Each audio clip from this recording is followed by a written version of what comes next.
Welcome to the Money Hour with host Tina Mitchell and co-host Keelan Harvey. Tina Mitchell, MLO 145420, and Keelan Harvey, MLO 1330075, are licensed loan originators with Highlands Residential Mortgage Limited, NMLS 134871. The views expressed by the speakers on the following program are those of the speakers and do not necessarily reflect the views of Highlands Residential Mortgage Limited, nor are they necessarily endorsed by Highlands Residential Mortgage Limited. Now, in the studio, local mortgage experts Tina Mitchell and Keelan Harvey. Welcome to the Money Hour on 1150 AM KKNW, the Saturday, July 24th show. I will be flying solo today. Keelan never not shows up for our virtual studio when he's sick, but he is definitely under the weather in a big way. Not COVID, so that's good. You can also listen to our podcast, Facebook premiere show, or you can catch our show on our YouTube channel. In addition, for more information on upcoming events, please go to TinaMitchellEvents.com. I would love to spend some quality time with you in my events platform. I am your host, Tina Mitchell, bringing in expert advice and inside knowledge on today's events and how they can affect your money. If you are listening to our show at a different time or day, you are listening to a rebroadcast. We are here to answer any questions or to connect you with the guests that we have on the show today. Please call the show at 1-855-400-1150. Again, that's 1-855-400-1150 or online at themoneyhour.com. And our lineup for today's show, we will be having a panel conversation with both of our guests. We have Steve Dashik of Washington Law Firm, and we have Laura Clovier of BioJunction Sports Therapy. We'll also be having a conversation with Steve, a glimpse in the mind of a personal injury attorney, and followed conversation with Laura, healthcare during COVID. Also, if you are watching our show on our Facebook Live premiere or on our YouTube channel, you are seeing us on video. I would like to make a very important introduction to our engineer, Benny, over at Hubbard Radio, and also our director of marketing, Victoria. We could not do what we do without them. Victoria and Benny, big shout out and a big thanks to both of you. Great information and great guests in studio today. For more information on any topic discussed, please call the show at 1-855-400-1150. Again, that's 1-855-400-1150 or online at themoneyhour.com. And now let's go ahead and start up the show as we do each week with a little bit of money chat. Money.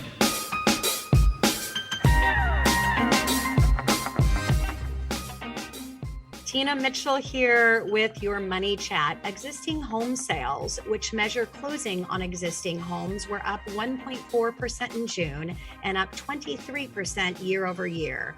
There were 1.25 million homes for sale, which is up 3.3% for May after a 7% increase in the previous report. Inventory is still down 19% year over year, but getting a bit better. First-time home buyers have accounted for at least 31% of sales over the last 5 months. While affordability is still a bit tough with higher home prices, rates are still very attractive and first-time buyers are clearly hanging in there.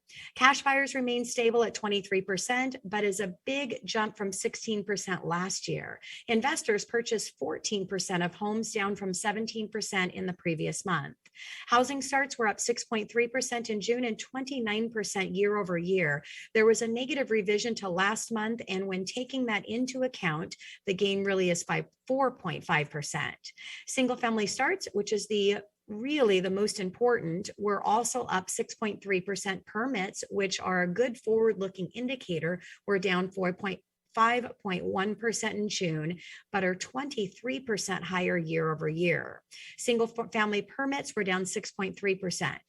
Homes authorized but not started are up almost 60% year over year and continues to climb, which shows us that there are delays due to higher cost and labor issues. Single family units completed is down 6% for last month and 3% year over year. This speaks to the fact that builders can't get appliances, and this is what's delaying the process. Overall, it's a mixed report.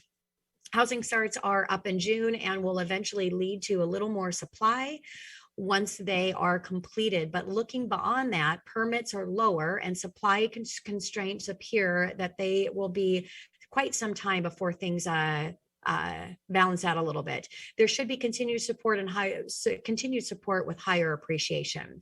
Current sales fell by 1 point to 86%. Sales expectations rose 2 points to 81, and traffic fell 6 points to 65. While this index has been declining, a reading above 50% signals expansion, and 80% is still a very strong level. The month of July is typically slower due to the seasonal, and there was also a heat wave that have deterred some traffic. Now, the MBA reported that applications to purchases home fell last week 6% after the 8% gain in this previous report.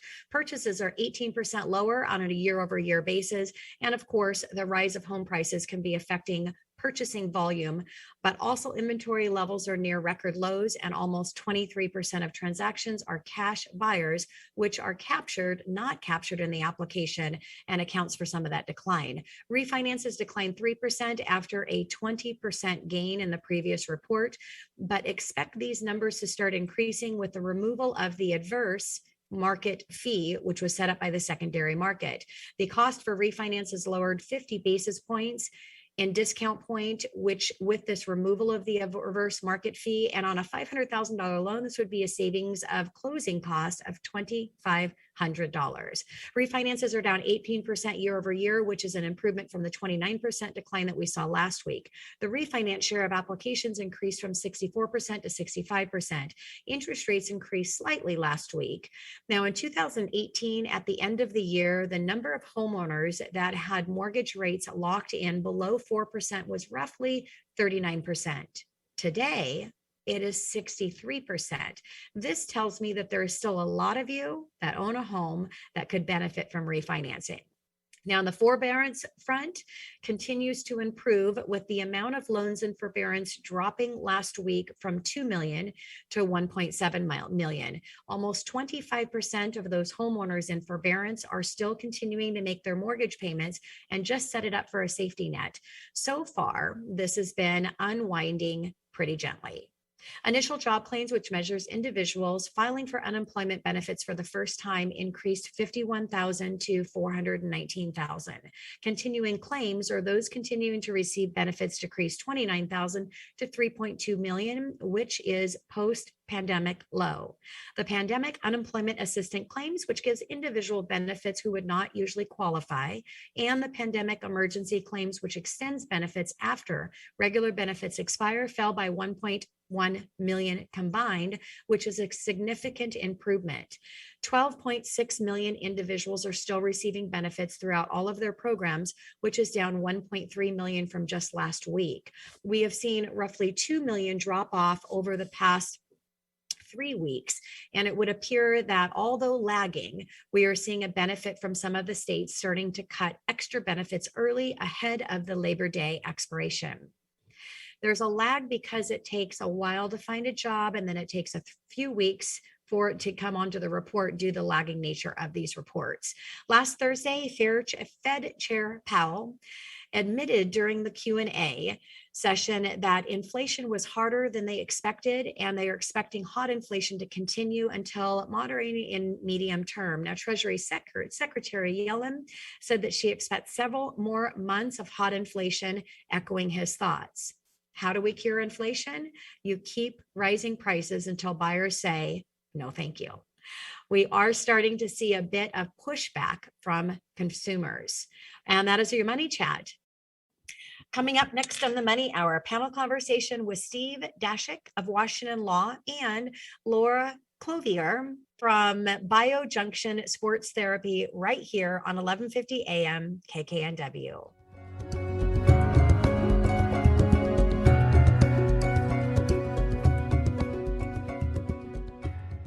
Miss a show on KKNW? Check out 1150kknw.com for podcasts of many of our programs. That's 1150kknw.com.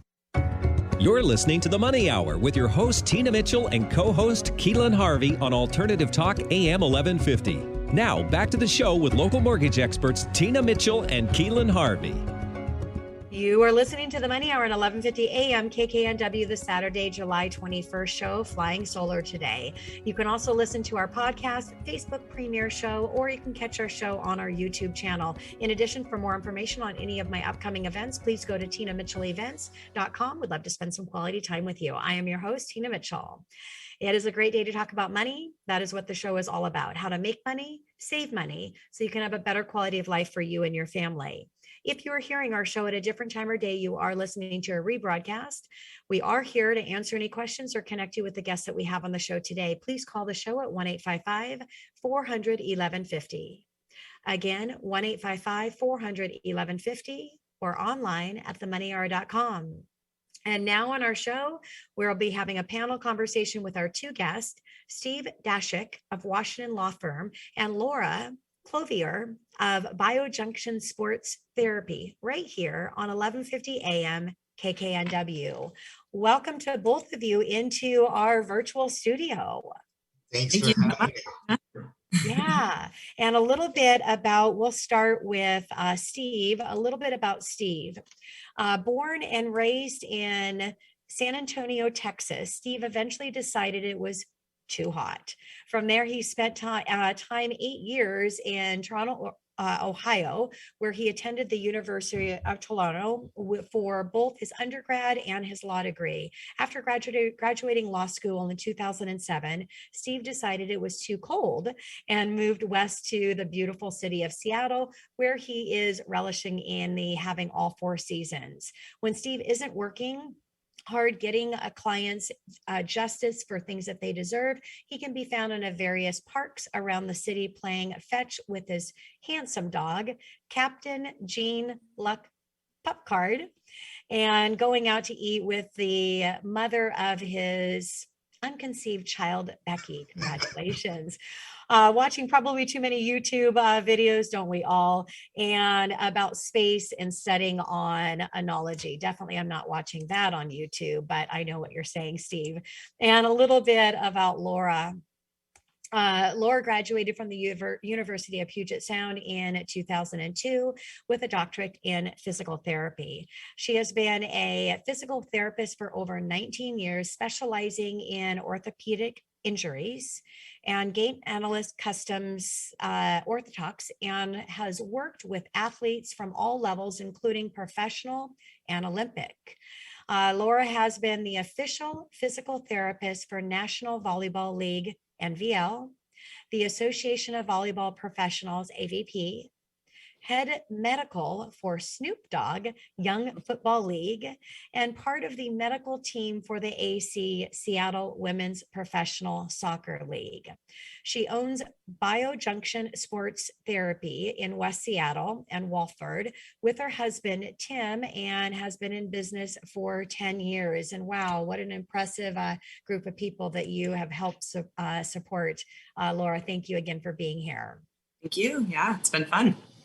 All right, so let's go ahead and start out with our panel conversation. Steve, I'll go ahead and start with you. How has being an entrepreneur helped you be a better person in business or life? So I would say it forced me to put the first things first.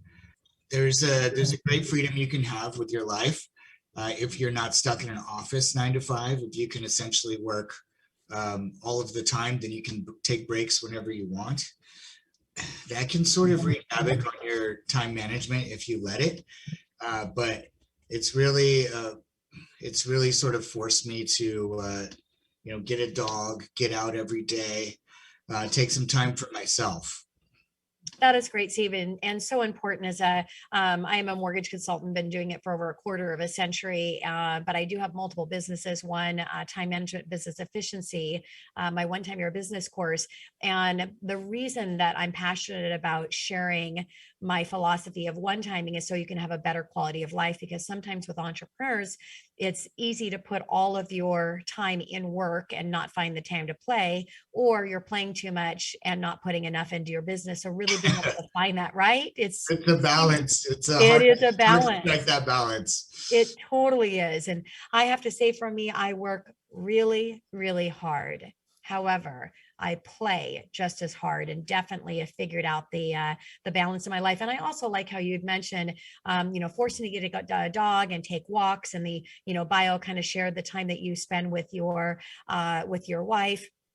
And it's so important to take those refreshes during the day so that you can stay hyper focused on the times that you're actually in front of your computer doing business. So hopefully this is a little bit of refresh for both of you today, being here on our virtual studio. So Laura, how about for you? How has being an entrepreneur for you helped to be a better person in business and or life? I think the biggest thing that comes to mind is it's made me say yes to scary things, like doing a radio interview. I've never done one before, but sure, I think that most healthcare workers, if you get into healthcare, at least I can speak in physical therapy for sure, you don't get a lot of training in like business. So most physical therapists will work for someone else. And I was pretty happy doing that until the clinic I worked for was sold to a big corporation, and it felt like the rug was pulled out from under me.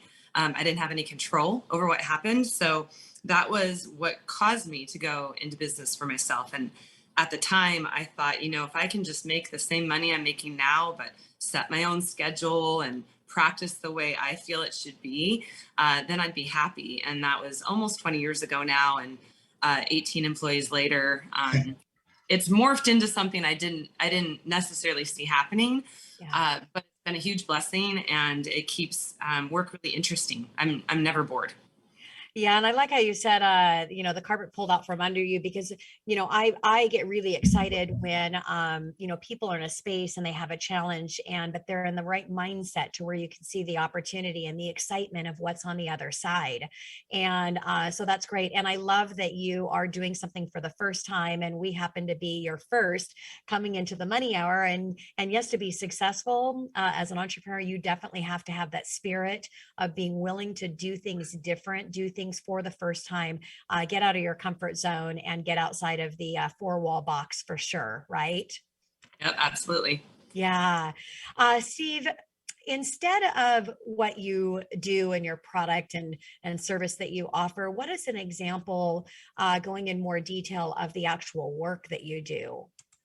Well, I try to keep relationships with providers that are the best at what they do, and also those that will work with clients. I see a lot of people, they come in, they were hit by somebody, they don't have UIM.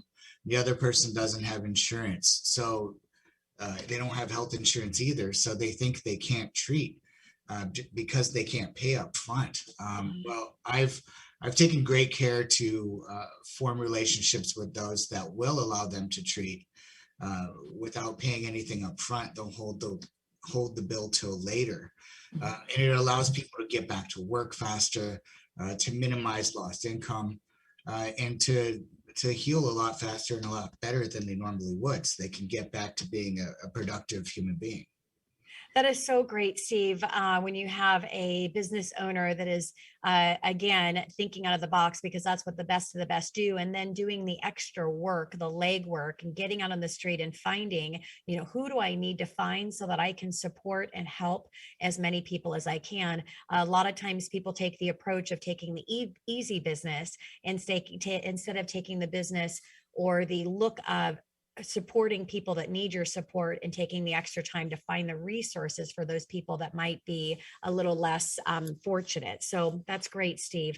Laura, how about for you? Instead of what you do, what is an example of the work you do? Great. Yeah. So being a physical therapist, you're fixing physical problems, but that is a very small piece of what I do. We get 45 minutes one-on-one with a patient, and sometimes you see them for a long time. If they have a significant injury, you might be seeing them twice a week for months. And so you get to learn everything about this person and their lives, and they end up confiding in you. And sometimes people have just moved to the area, and I end up being a connector. So, if they need a real estate agent or they need an auto repair shop, I'm like, oh yeah. So I'm really connected to the community, and being a people person, that's actually played to my strengths.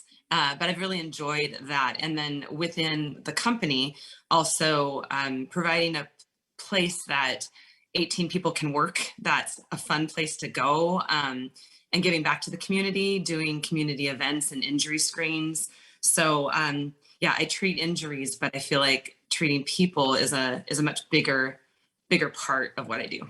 I love that. You treat injuries, but treating people is the most important part of what you do.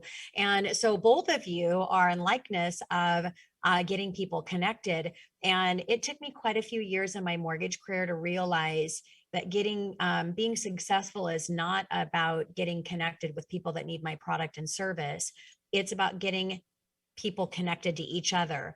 And that is really the magic sauce. When we get people connected to each other, then organically everything else comes together for us. Obviously, we need to be going out there and looking for the clients that need our service, but taking it to the next level and making sure that you are the connector.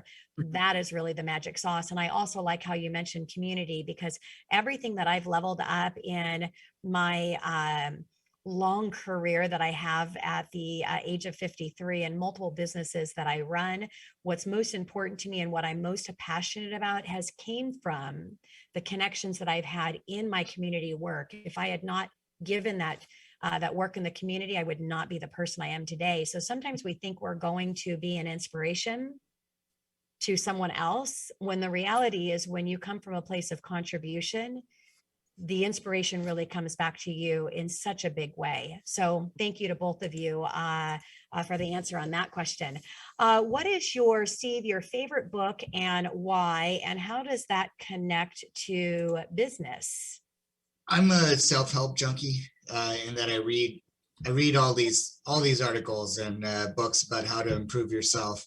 I try to follow them, but there's varied levels of success. But I think the original book for self-help, in my opinion, is 7 Habits of Highly Effective People. Yeah, that's a good And one. so there's a couple of tips in there that are pretty valuable to me. One of them is put the first things first. Another one, sharpen the saw. I spend 10, 15, 20 hours a week just getting better at what I do. And I have excellent mentors, and I read every word they write, and I'm all up in these trial books. And it's really, I don't know, I'd say those 2 points are the ones that are most important to me. But I would say, yeah, definitely 7 Habits for me. Yeah, that is an amazing book. And yeah, the best of the best are always leveling up. They are never at their best. And we do that through education. And I say that none of us come up with our own brilliant ideas. Nobody has. You're motivated and inspired by others. And the brilliance is when you actually make it your own and then share it with others. So great book. Laura, how about for you? Most of the time I read, it's actually for escape. I have to read a lot of medical journals and things like that. So when I read a book, honestly, the first one that came to mind was the 7th Harry Potter book. That was probably my favorite that I read in recent years. But the one that has the most relation to business, I would say that I loved Malcolm Gladwell's The Tipping Point.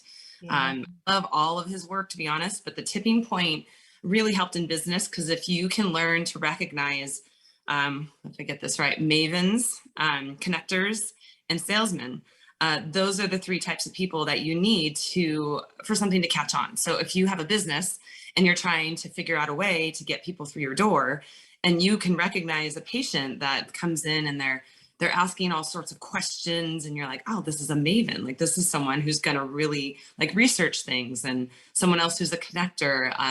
It's had me look at things a different way, and also appreciate the strengths in those things, because definitely sometimes a maven is not a salesman, so I do but I love all of his books. He's great.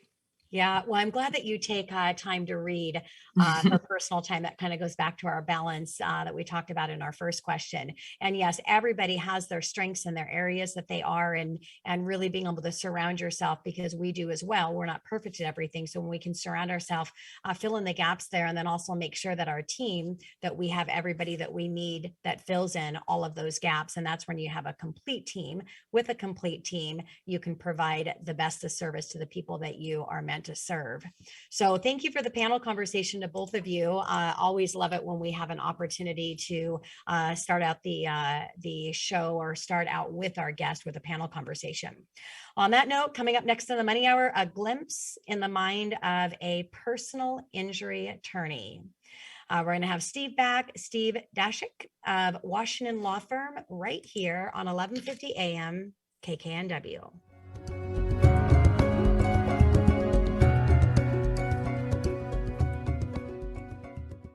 Broaden your horizons. You'll be amazed at all the topics we cover on Alternative Talk 1150. You're listening to The Money Hour with your host, Tina Mitchell, and co-host, Keelan Harvey on Alternative Talk AM 1150. Now, back to the show with local mortgage experts, Tina Mitchell and Keelan Harvey. You are listening to The Money Hour at 1150 AM KKNW, the Saturday, July 24th show. I am flying solo today. You can also listen to our podcast, Facebook premiere show, or you can catch our show on our YouTube channel. In addition, for more information on any of my upcoming events, please go to tinamitchellevents.com, and would love to spend some time with you in my events. I am your host, Tina Mitchell. We are here to help you build a strong financial blueprint, 1 week and one show at a time. If you are hearing our show at a different time or day, you are listening to a rebroadcast. We are here to answer any questions, or more importantly, to connect you with the guests that we have on the show today. Please call the show at 1-855-400-1150. Again, that's 1-855-400-1150 or online at themoneyhour.com. In studio right now, we have Steve Dashik of Washington Law Firm, a glimpse in the mind of a personal injury attorney right here on 1150 AM KKNW. Steve, really excited to showcase a little more about your business and what you do. So thank you again for being here on our virtual show. Thank you for having me. I'm very excited to be here. Yay. So let's go ahead and start out. What's the most common mistake that you see people make before being in a collision? So what I see most commonly is people have inadequate insurance coverage. The average person is going to get into 3 or 4 collisions in their lifetime. And there's just too many people that rely on the assumption that they have full coverage. I've met plenty of people that think full coverage just means liability, or that it just means liability plus collision. This should be mandated by the state. Everyone needs PIP. Everyone needs collision coverage. Everyone needs uninsured coverage, UIM. The worst calls I take are the ones where someone is extremely hurt and they don't have enough vehicle insurance. They don't have enough health insurance to make sure their bills are paid. It's heartbreaking. Yeah, and insurance is so important. And because I'm in the mortgage industry, and just as you were connected in your community, I am as well. And so, I hear a lot of this where people are under insured in a lot of cases. You need to have umbrella policy. You need to make sure if you have a business, you have your business protected. You need to make sure if you're out there driving that you have all of the things that Steve is talking about. So really connecting with your insurance provider on an annual basis and just kind of reviewing and seeing what's going on to make sure that you have the appropriate coverage. And the reason I say on an annual basis is because things change in our life and they can change quite frequently. And so really making sure that you're touching base with all of the experts that you have on your personal finance and insurance team to make sure that you are not in a position to where you get a collision and have a conversation with Steve and find out that there's some challenges there that need to be addressed.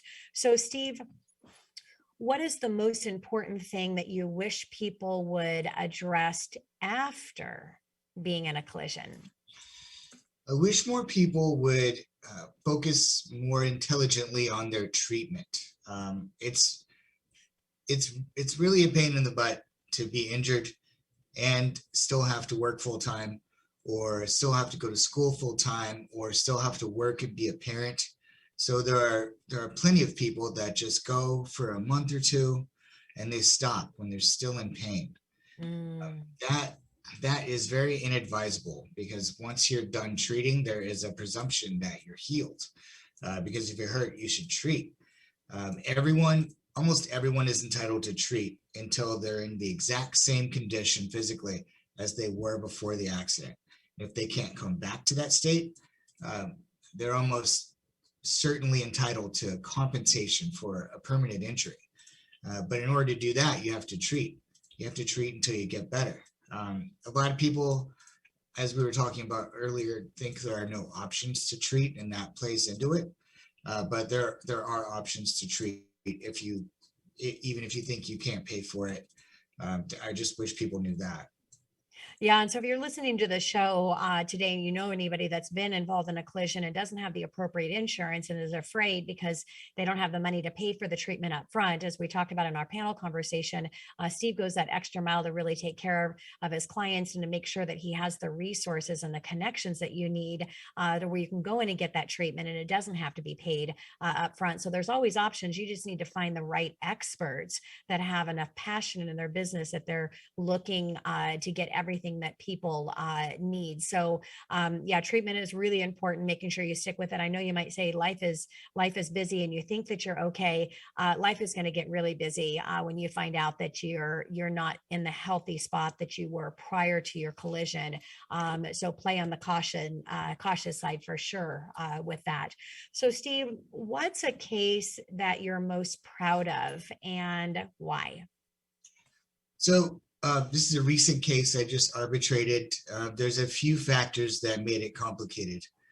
One, it was a very low speed collision. It was something like 3 or 4 miles an hour.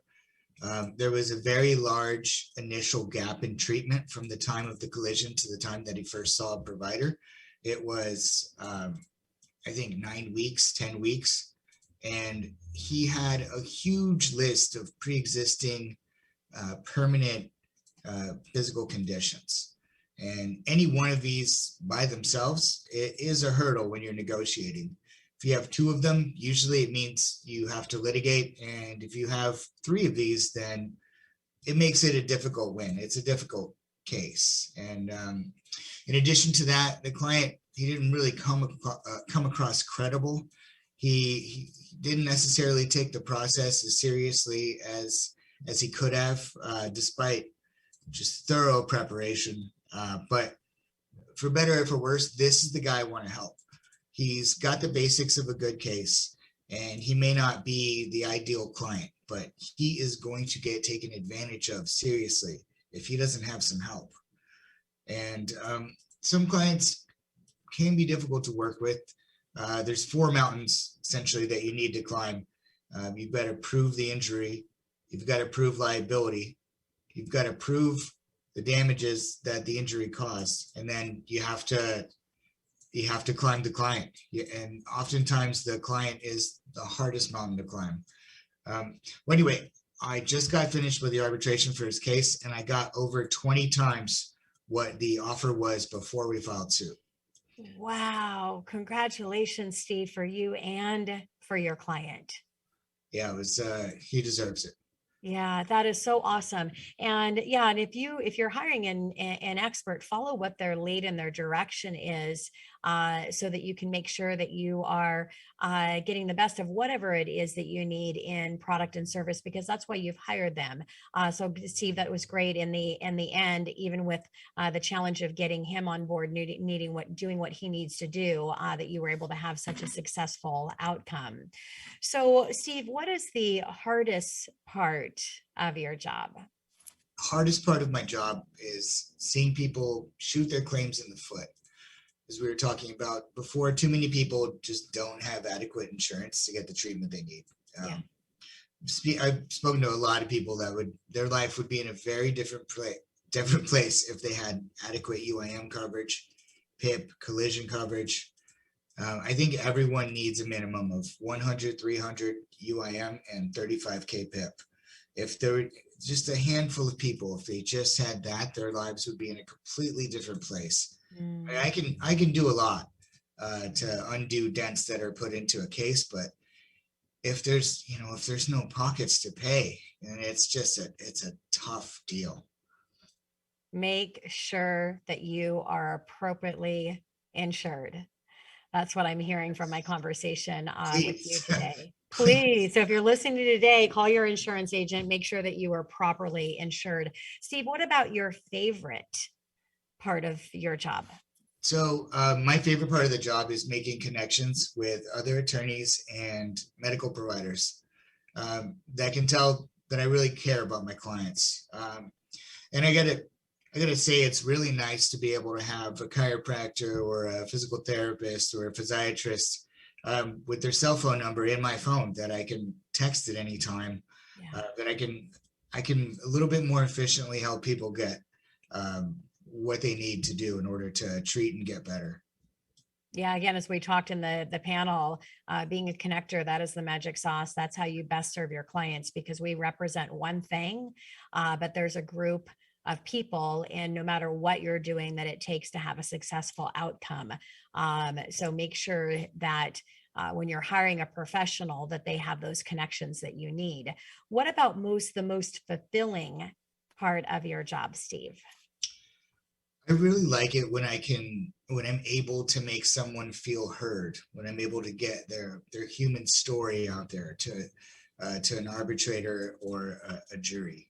And with that in mind, it gives them at least some closure, no matter what the result is, knowing that we did get the best result because we told their story. And I would say second thing is just constantly improving. It's really fulfilling to think that even I'm better than I was a month ago, and in a month from now I'll be better still. It's a constant process, and I'm probably like supercharging the process by spending maybe a little bit too much time learning, but still I feel like it's very fulfilling. It gives me purpose. Yeah, definitely. I do affirmations every morning that I scream at the top of my lungs to the Rocky theme song. But I also write affirmations. And one of the affirmations that's not in my voice out loud is that I'm going to be a little bit better than I was today, I would be a little bit better today than I was yesterday. So if you can have the intent to be just a little bit better today than you were yesterday, by the end of that 30 days, you're 30 days better with those little things each time. So yes, leveling up is definitely what it's all about in being successful in business. And if you're successful in business, then you can really support more people. You can have a better quality of life for you, your family, and be able to contribute more to your community. And that's what life is all about. So it sounds weird to say 2022. I can't believe that we're almost getting close to that. But what is your biggest goal for next year, 2022? So I've been very fortunate in the last couple of years to join a couple of trial lawyer groups. And I've just managed to get a hold of a significant amount of extremely valuable mentors that are also great people. Like they're excellent at what they do, and they've made me better. I want to try a case with one of them, or multiple of them. I really would like the chance to show them, what they've helped me become. And I think that would be really nice. It's I don't know. It's kind of my primary goal for the next year, or at least 2022. Looking forward to it. That is great. It feels so good for somebody to be able to show that what you've done, you've made a difference in their life, because then they're making a higher difference in someone else's life as well. It's great for us to be able to share that with somebody that's made that difference. So what a beautiful goal. So we have less than a minute left, but I do want to ask you quickly is what should you do if you are hurt in an accident? Okay. All right. Call 911. See if you can get an officer to come out and create a police report. Get the other driver's contact info. If you can, get witness contact info if there's one around, or if you have a loved one that's there in the scene with you. See if you can take photos of both cars as well as the scene. Seek medical treatment. Call your PCP, your primary care provider. Go to an urgent care, go to an ER and get checked out. It just helps start the documentation of the process and show that you were hurt. And last, call and talk to an attorney so they can evaluate your case and see what your rights are, see what they can do to help. By an attorney, I mean specifically me. Wonderful, Steve. And if you want to get connected with Steve, you can call the show at 1-855-400-1150 or go online to themoneyhour.com. Steve, it was a real pleasure to have you on our virtual studio for your first visit. We look forward to having you back again in the future. Yeah, it was great. I love being here. Thank you. You're very welcome, Steve. Coming up next on the Money Hour, healthcare during COVID. We have Laura Clovier of Bi-Junction Sports Therapy right here on 1150 AM KKNW.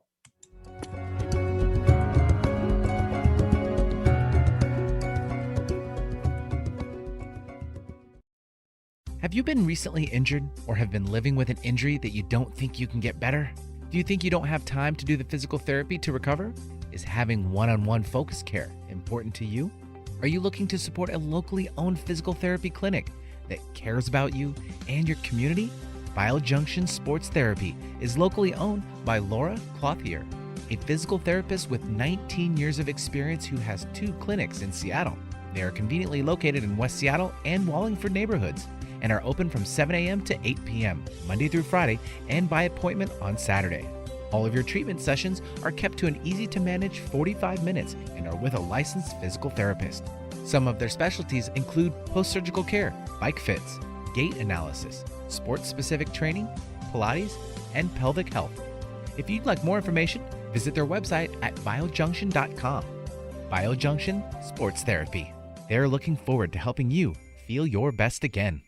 Get your daily dose of variety. Alternative Talk 1150. You're listening to The Money Hour with your host, Tina Mitchell, and co-host, Keelan Harvey on Alternative Talk AM 1150. Now, back to the show with local mortgage experts Tina Mitchell and Keelan Harvey. You are listening to the Money Hour on 1150 AM KKNW, the Saturday, July 24 show. No Keelan or co-host today, so I'm doing it all on my own.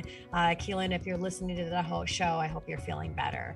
You can also listen to our podcast, Facebook premiere show, or you can catch our show on our YouTube channel. For more information on any of the events that I have, please go to tinamitchellevents.com. I am your host, Tina Mitchell.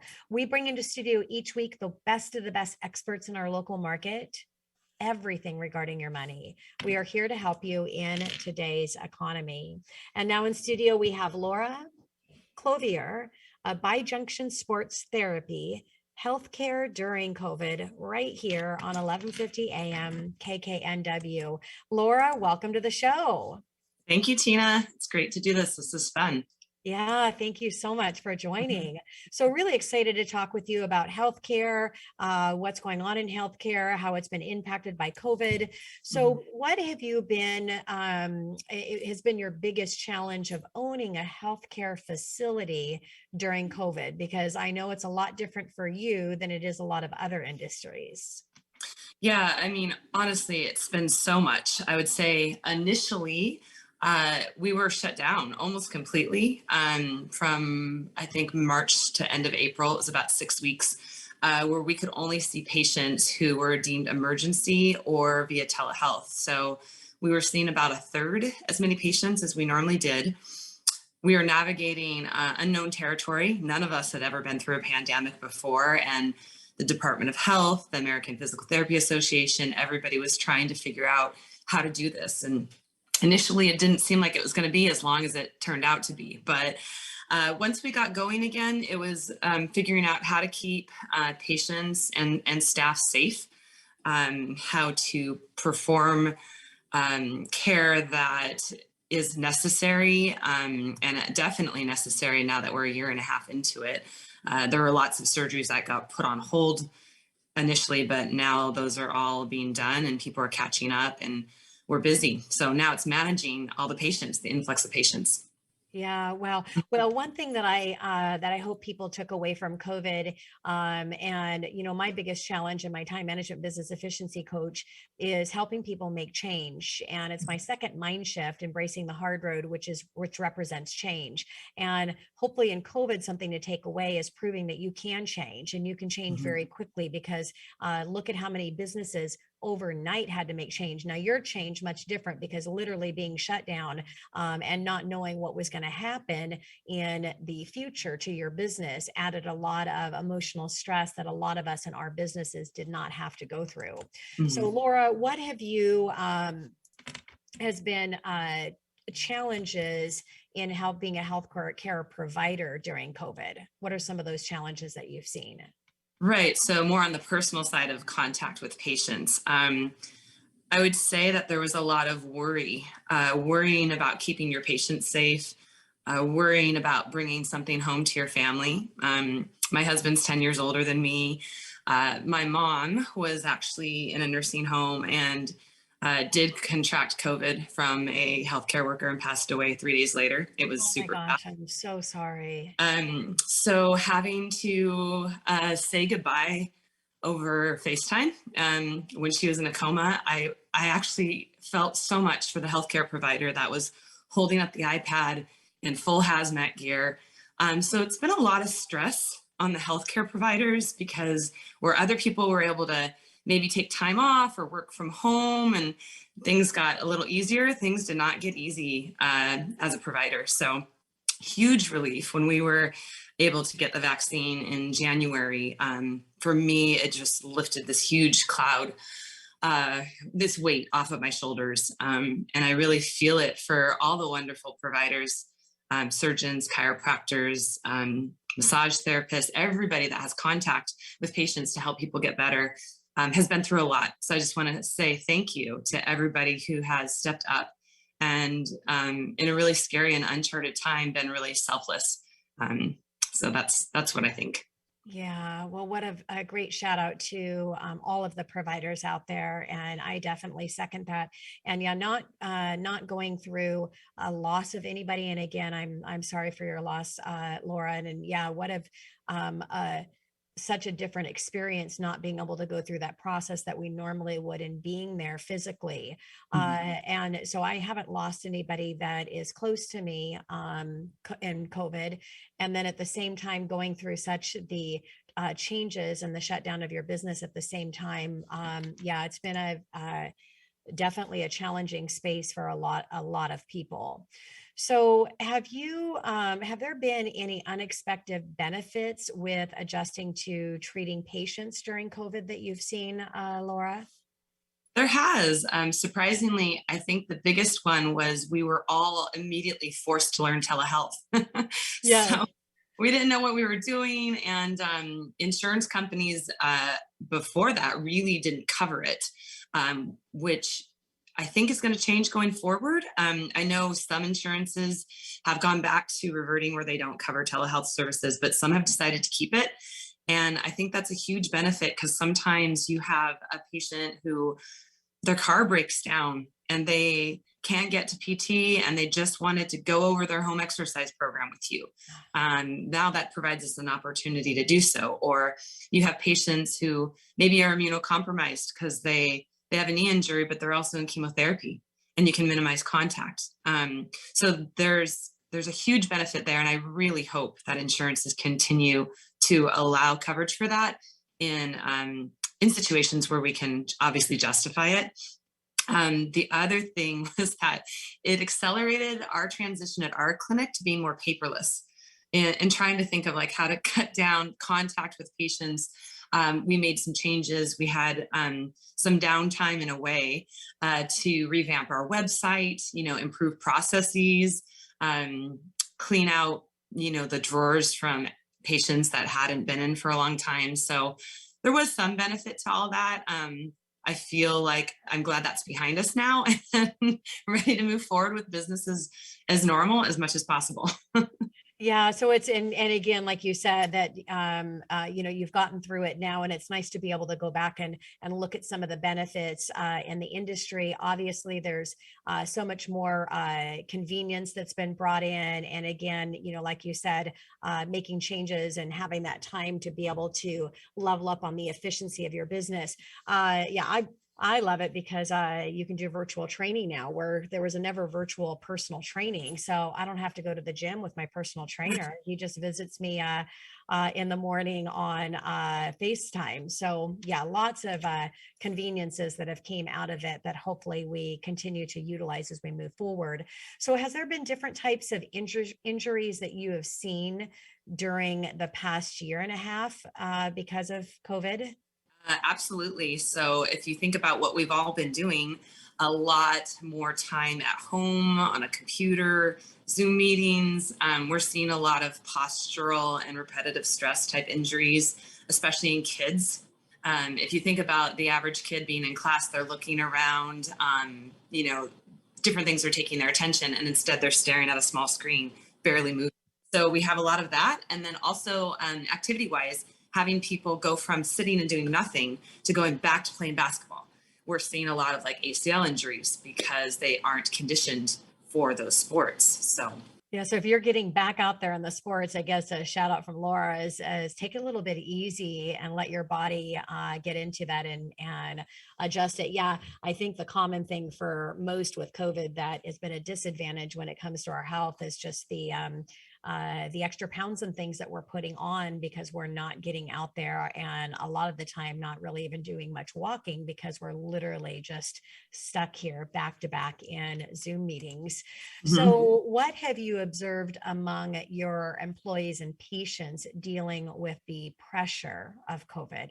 Yeah, there's stress levels have been high. I think a lot of healthcare providers we're empaths by nature. We take on what we feel around us.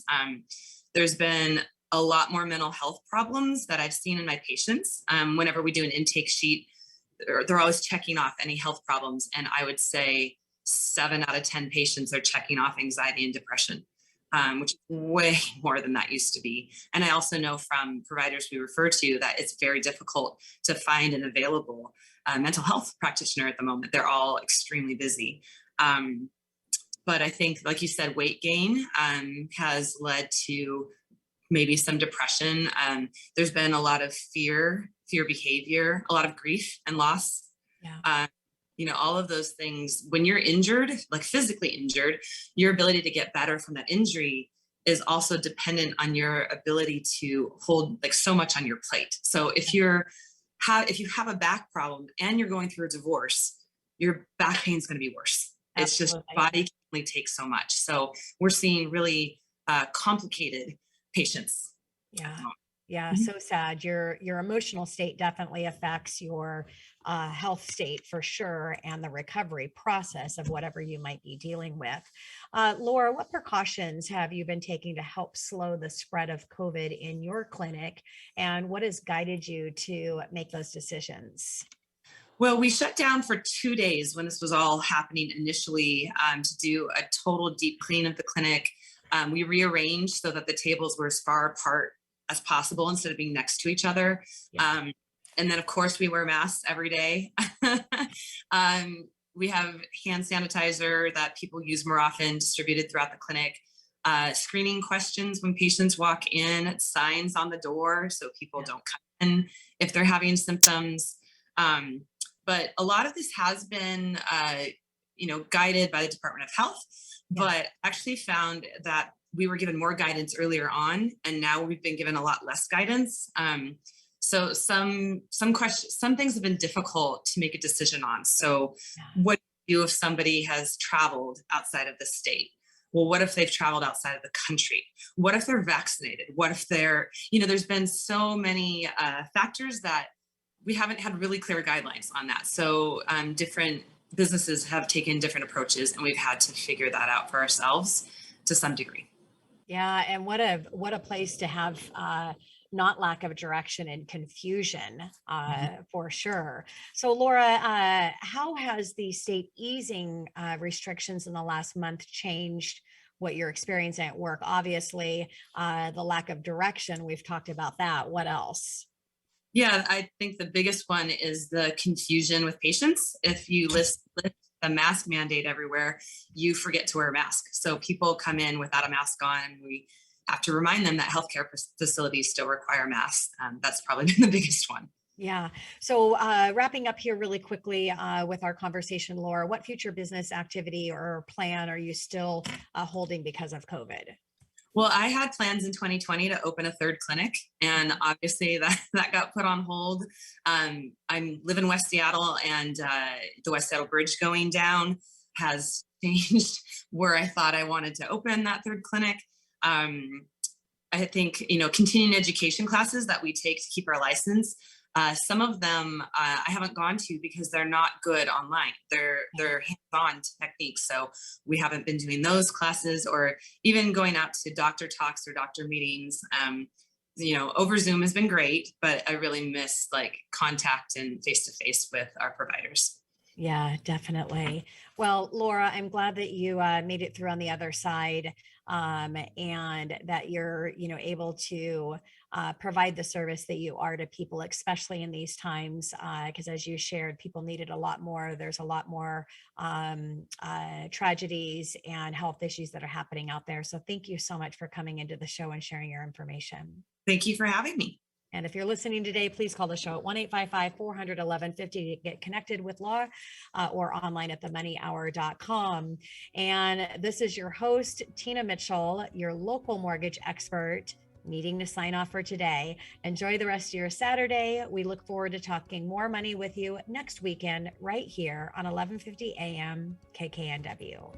Tina Mitchell, MLO 145420, and Keelan Harvey, MLO 1330075, are licensed loan originators with Highlands Residential Mortgage Limited, NMLS 134871. The views expressed by the speakers on the preceding program are those of the speakers and do not necessarily reflect the views of Highlands Residential Mortgage Limited, nor are they necessarily endorsed by Highlands Residential Mortgage Limited.